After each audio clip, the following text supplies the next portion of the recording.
మహిళా రిజర్వేషన్ బిల్లుపై విపక్షాలు దుష్ప్రచారం చేస్తున్నాయని రాజమహేంద్రవరం ఎంపీ దగ్గుపాటి పురంధేశ్వరి విమర్శించారు.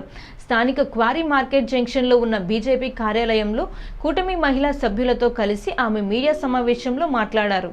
మహిళలకు రిజర్వేషన్ కల్పించాలనే ఉద్దేశంతోనే ప్రధాని నరేంద్ర మోదీ ప్రత్యేక పార్లమెంట్ సమావేశాలు నిర్వహించారన్నారు. మహిళలు చట్టసభల్లోకి అడుగు పెడితే మంచి మార్పు వచ్చే అవకాశం ఉందని సర్వేలు సైతం స్పష్టం చేస్తున్నాయన్నారు. డీలిమిటేషన్ త్వరలోనే ఈ బిల్లు పాస్ చేయాలని నిబంధనలు ఉందని వివరించారు.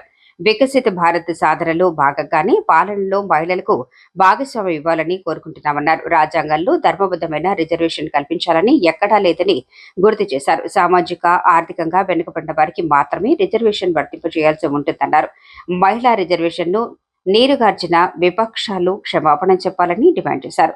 అరపర్తి ఎమ్మెల్యే నల్లమిల్లి రామకృష్ణారెడ్డి, బీజేపీ జిల్లా అధ్యక్షుడు పిక్కి నాగేంద్ర, మహిళా మోర్చా జిల్లా అధ్యక్షురాలు పాలడుగుల శ్రీవిద్య, రేలంగి శ్రీదేవి, పిడికిటి శ్రీదేవి, జనసేన రాష్ట్ర కార్యదర్శి ప్రియా సౌజన్య, కాకర్ల రామతులసి, పన్నాల లక్ష్మి, సంతోషి, నర్సిపల్లి హారిక, బీజేపీ పదాధికారులు పాల్గొన్నారు.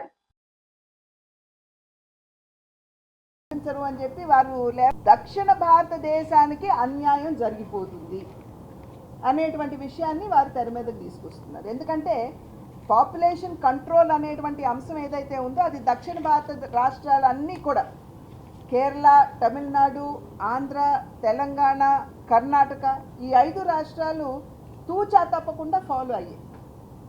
కనుక దక్షిణ భారతదేశంలో ఇవాళ జనాభా బర్త్ రేట్ ఏదైతే ఉందో అది 1.3కో 1.5కో తగ్గిపోయినటువంటి నేపథ్యం. ఉత్తర భారతదేశంలో అంతగా వాళ్ళు ఫాలో కాలేదు. కాబట్టి సెన్సస్ ప్రకారం అని చెప్పి మీరు అంటే గనక దక్షిణ భారతదేశంలో ఉన్నటువంటి సీట్లు తగ్గిపోతాయి అనేటువంటి వాదనని తెర మీద తీసుకురావడం జరిగింది. ఖచ్చితంగా మీరు 2026 సెన్సస్ ప్రకారం వెళ్ళినట్లయితే ఖచ్చితంగా తగ్గిపోతాయి. ఉదాహరణకి ఆంధ్రప్రదేశ్లో మనకి 25 పార్లమెంట్ సీట్స్ ఉన్నాయి. 2026 సెన్సస్ ప్రకారం కనుక వెళ్ళినట్లయితే 5 సీట్లు తగ్గిపోయి మనకి 20 సీట్లు మాత్రమే మిగులుతాయి. కనుకనే అమిత్ షా గారు తీసుకున్నటువంటి నిర్ణయం ఏమిటంటే ఎక్కువ ఇబ్బంది కలగకుండా, ఎక్కువ నష్టం కలగకుండా ఉండాలి అని అంటే 2026 సెన్సస్ కాదు 2011 సెన్సస్ కనుక మనం తీసుకున్నట్లయితే మరీ అంత అన్యాయం జరిగేటువంటి అవకాశం ఉండదు. 1.